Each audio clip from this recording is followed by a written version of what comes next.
Hey everyone, I know it's been a long time, but happy Imbolc. Thought I'd do a reading today. Just starting to get set up here. I chose a deck. We're going to use the Magic Seer deck today. I thought about using my Oz in Wonderland one, but I think I'm going to save that one for Beltane. And we'll do a reading on Beltane with that deck. At any rate, we're just going to sage and cleanse and do the things that we do to create our sacred space. Make sure no bad energies come in. Only love and light allowed in our sacred space here. So so what's been going on? We lots of smoke. Apparently it's a thing. Alrighty. Lots of new stuff. So Imbolc is like that halfway point, right, between the winter solstice and the summer solstice, I think. I could be wrong. If I'm wrong, go ahead and comment. But if not, then either way, it's about Saint Brigid or the goddess Brigid, whichever way you want to refer to her. And she is all about fire, water, and milk, of all things. So I did not know that. Actually, I did some research this morning about her.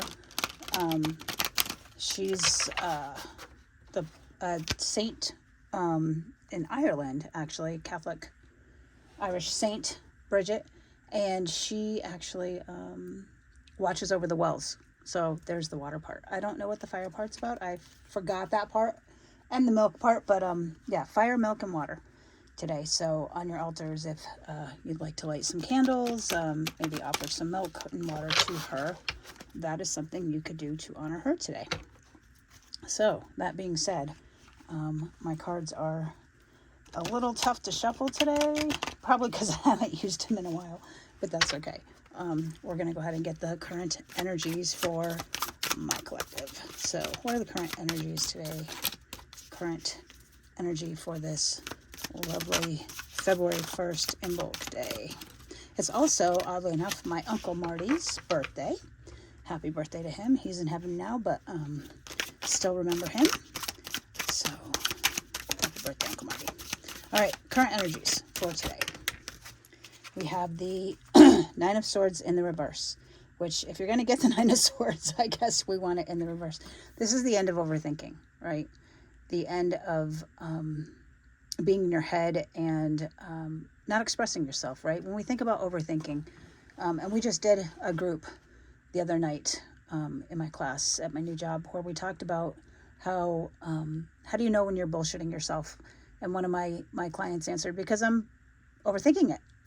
So this is the end of that. This is being authentic and being in your truth. And when you can do that, you don't need to overthink things, right? And when you're setting your boundaries and you have healthy relationships and you don't necessarily buy into what other people are saying, then you don't overthink things. And so while I don't normally see the Nine of Swords in reverse about authenticity, I do believe that that's what this one is about. And that's beautiful, being that authentic, being able to speak your truth, being able to know what you know and not have to question it. Because really, at the end of the day, that's what overthinking is, right? It's all about questioning it. And nines are the end of a cycle. And swords are all about thoughts and words. So this might not necessarily just be overthinking, but this might be a new way of you talking to yourself, that inner dialogue, right? A lot of people think that overthinking means the inner dialogue. Well, the inner dialogue never goes away, ultimately, right? We're always going to have that inner dialogue. And a lot of times in meditations, they tell you to clear your mind. It's near impossible to do that, right? The best you can do is just be present with what your thoughts are right now. And I think that's what this card represents, just being present, being here, being now, and knowing that you are the energy that is aware that a thought is happening, not the thought itself. And that's beautiful. I love that energy for us. It's a beautiful, I don't want to say transformative, evolution of our human psyche, ultimately. And, we move in and out of these energies, right? This is just the energy that it is now. It doesn't mean it's going to stay that way. It doesn't mean that we're perfect and we learned the thing and we're done, that Nine of Swords will flip up and down, up and down, up and down throughout our existence. So that's just where we're at right now. It's too many and they didn't flip over. So tell me more about this Nine of Swords in reverse, more about this energy, this authenticity, this lack of overthinking. We got the Devil in reverse. Again, Devil is indicative of attachments, right? This is attachments to outcome, attachments to people, attachments to things, material things, thoughts. You might even be addicted to your own way of thinking, and maybe paired with this overthinking card, it's the end of that. It's the end of being attached to, I have to know why. I have to know what, I have to have that control, right? And if you look at the Devil, the male and female energies underneath, they're not chained so tight that they can't remove, sorry about that. They can't remove the chains from their neck. And so this is telling me that, because upside down, that chain would fall off. So this is the end of that. And that's another beautiful energy. But we have also got the Ace of Pentacles in the reverse. So this is, maybe you're kind of still in that, my resources are what they are. Because I see Pentacles as resources, not necessarily money. And so you're still in the midst of whatever resources you have. They're abundant, they're plentiful, there's no need for new ones. It can mean maybe a blockage. Maybe there's some new resources you need and you might be blocking these for some reason. See in this card, there's that little, in the upright, there's a new way of thinking, right? There's some new resources to be had, but we're not walking through that yet. Maybe it's still kind of upside down a little bit in our minds, and maybe we're expending too many resources from our spiritual to our material world. Maybe this means keep an eye on your money, keep an eye on your energy, keep an eye on your boundaries when it comes to such things. Pentacles can be time, it can be your attention, it can be your money. It's anything of value to you that you would be able to barter or trade for other things, services, goods, whatever, what have you. At one point there wasn't any money. It was just barter system and stuff like that. Money was created to measure such things. So keep an eye on that. Make sure that you are involved in your circumstances in an equal energy exchange, right? We don't want to be giving more than we receive, and we don't want to be receiving more than we give. Things should be equal. They should be balanced. So let's keep going. Tell me more about this energy drain. I actually see it as a drain. I have a sign on my refrigerator that my neighbors gave me that says, be a fountain and not a drain. And I see that card as kind of being a little bit of a drain. So how do you put back into such things, right? How are you expecting others to reciprocate if you're giving too much? And how are you giving if others are giving to you too much, right? Just something to think about. Tell me more about this energy drain. We've got the Page of Cups. It did kind of fall in the reverse, but then it went sideways on me. So that kind of sounded funny. It went sideways on me. We talked about situations going sideways. But in the tarot, I look at when they drop sideways as either the universe has not decided yet or you have not decided yet. But maybe based on how we handle this energy drain, it will be either the Page of Cups, which is new fish out of water. I was just thinking that. A new way of thinking about your emotions. This can mean love.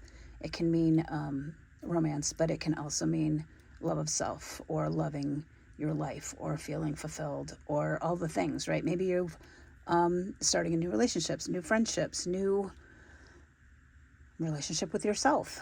But you could also be repeating cycles with that. So at this point, neither you nor the universe has decided. So you get to decide how that's going to be. And we actually have a lot of decisions here. Ten of Swords. So this obviously follows Nine of Swords. So you can decide at some point whether or not you are going to let things go so far that they are going to basically kill you? Or are you going to stop the madness before it gets to that point, right? It looks like you are, with the Nine of Swords in the reverse, but there's more coming. There's more coming with that. So how are you going to manage that? How are you going to mitigate that? And based on how you decide emotionally is how it will play out in your thoughts and in your minds. And then, so you have 10, 9, and 8. And I did shuffle these cards, guys, I promise. 10 of Swords. The 8 of Swords is like the mini devil card, really. It's overthinking, over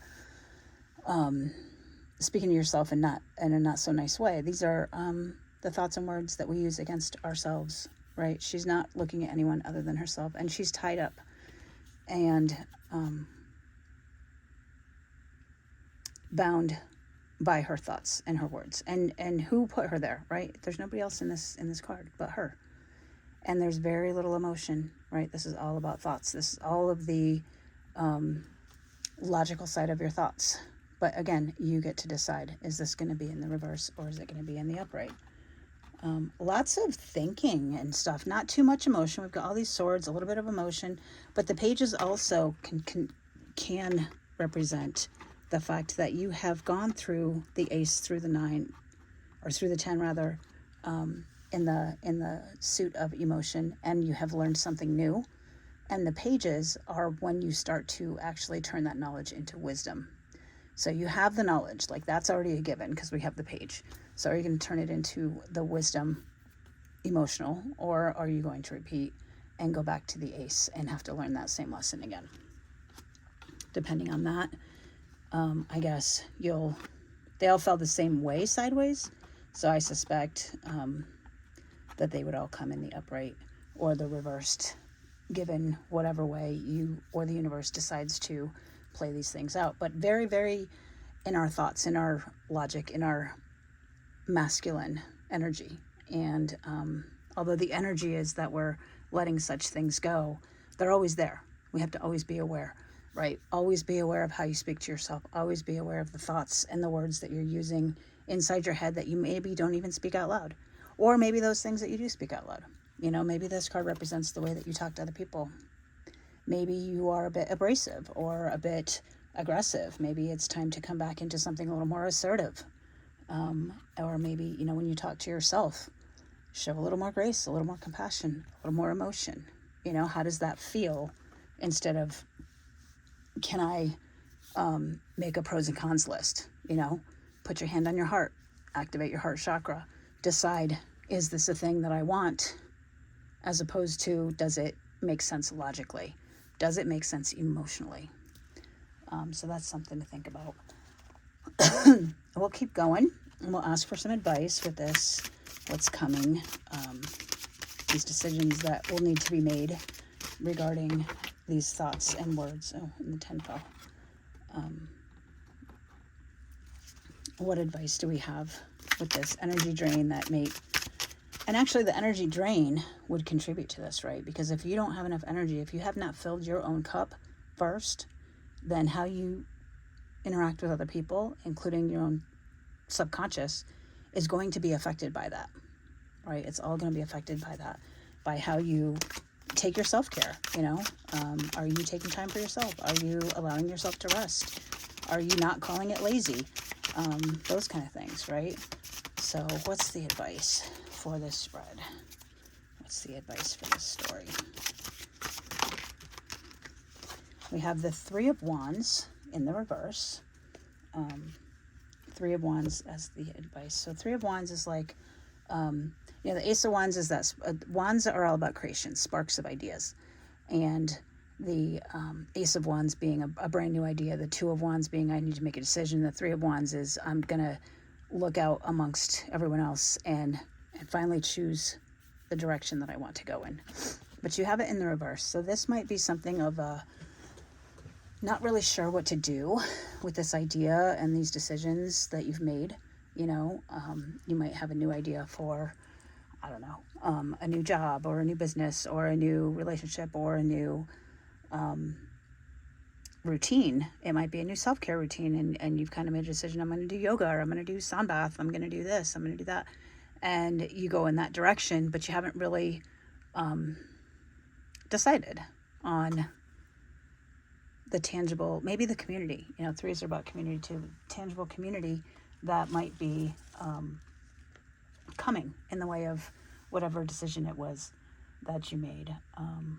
It could just mean that it's a setback, it's a delay. Maybe it's not ready. Maybe you're not ready to do the thing yet. Maybe universe is telling you to slow down. Maybe you've gone too fast with the thought and trying to go from thought to action too quickly. Maybe you need to sit down and think about things for a minute. And, you know, those plans that you've made, maybe they're not fully developed yet. Maybe it's pause before you try to develop the plan or modify. Maybe there's some modifications that need to happen in the way of that plan. Maybe you need a community. You know, threes are all about community for me. And maybe you haven't found the right community to do the thing yet. Notice that current is alone. The community hasn't been found yet. So maybe it's just waiting for the right people to come into your life to help you further define that goal. So while a delay or a setback might feel negative, sometimes it's the best thing, right? We talk about like when you wake up and you can't find your keys, and then you finally find your keys and you go to work, and it's there was an accident on the highway, right? Maybe the delay is actually doing you some good. And then you have the Two of Pentacles, which is deciding, right? This might be deciding between a new job or deciding around a new business, or where you're going to put your energy. Where should I put my energy? And look, there's a little bit of tumultuous emotions in the background with the cups, with the water rather. And he's looking more one way than the other. I had a friend the other day that was asking me, what was she asking me? It was the new friend of mine at work. And she was like, I don't know what to do, if I should do this or that. And so I told her, I said, well, tell you what, flip a coin and call it in the air. And whichever way you hope it lands is the decision your true soul wants. So, and it's funny because Pentacles, coins, right? So a little bit of advice for you there. But, you know, weigh out your decisions. But ultimately, you're going to feel the right decision, right? And then the Queen of Swords and the reverse. So queens being that feminine energy, and swords being about thoughts and words. And so this is kind of being very logical, being very rigid, very not compassionate, if you will. You know, that sword is coming right down at you. And we have all the suits represented here. And but be careful that you don't go cold when you make this decision, right? Be careful for that. You've got literally all three suits in the end. With your advice. So no cups, no emotion in your advice. So I think that's more of a cautionary card. And very blue, very throat chakra-y, if you will, paired with the orange of the sacral, right? So very lower energy with our sacral and very upper energy with our throat and third eye chakras. So connecting those, right? They connect with green. They connect with the heart chakra. And there's just a little bit of heart chakra in all of them. So those are the messages for today from the tarot. Let me see if I can put these up cohesively so you can see them. I hope that helps. We're going to get an oracle card to finish off the reading. And there, I think you guys can see all those. Trying to decide what oracle cards I want to use. Oh, you know what? I got some new oracle cards. I know. You guys miss the mermaids, don't you? I miss the mermaids too. That's okay, because we're gonna see some mermaids here in a minute. I got this new deck, and it's absolutely gorgeous. It's called the Underwater and Nautical Oracle deck. Oh my gosh, say that 3 times fast. That would be a challenge. Yeah, so this is the backs of the cards, and I just absolutely love it. I need to take a picture of it and make it my computer background or something, but I'm very watery for a Taurus. I'm very into the ocean and mermaids and dolphins and so forth, as most of you already know. But we're going to get some further advice with the oracle card from the underwater creatures, if you will. So, Spirit, Source, God, Creator, Universe, what messages do we have? What advice? What do we need to know? Not what do we want to know, but what do we need to know. And by the way, guys, I got a personal reading from Dane Hart Tarot. Check her out on YouTube. She did an absolutely beautiful, on point reading for me, and it was very reasonably priced. Go to her website, or go to her YouTube channel. She's got some readings for this month regarding the Chinese New Year, the year of the wood snake. So yeah, I got it last night and I was super excited. It gave me chills. So thank you, Dane, for that reading. It was gorgeous. And also my friend Sarah did a reading for me last week and it was absolutely on point. So look her up as well. I will have to find out if she has. I don't know that she has a website or YouTube, but hit me up and I'll put you in touch with her. But she does amazing readings as well. She gives me chills every time I think of her and talk to her. I hope you're doing well, Sarah. I know your birthday's coming up, so happy early birthday to you too. All right, enough of that. Can we get a card, please? Thank you. So I think there's 2 there. We will see. Let me set this other deck down. We have Echoes of Atlantis. Oh, look at how beautiful that is. Oh my gosh. So gorgeous. Embrace rebirth and transformation, knowing that every ending is a new beginning. Guys, we can't have an ending without a beginning. You can't have a beginning without an ending. You can't have gains without losses and losses without gains. That's what this would represent, right? Losses without gains. Look up Atlantis. I know a little bit about it, not enough to speak to it here, but look it up and see if there's something in there for you. It's so pretty. And then Koi Fish Realm. I love koi fish. I really do. Release the need to control and instead surrender to the divine flow of life, trusting that all is unfolding exactly as it should. That's not always easy to do, is it? I mean, trusting that things are unfolding the way they're supposed to, especially when we are attached to outcomes, right? When we have made the decision to do a thing and the thing should be what we think it should be. So, alrighty. Those are your messages, guys. I hope they help, and we'll talk soon. Love and light.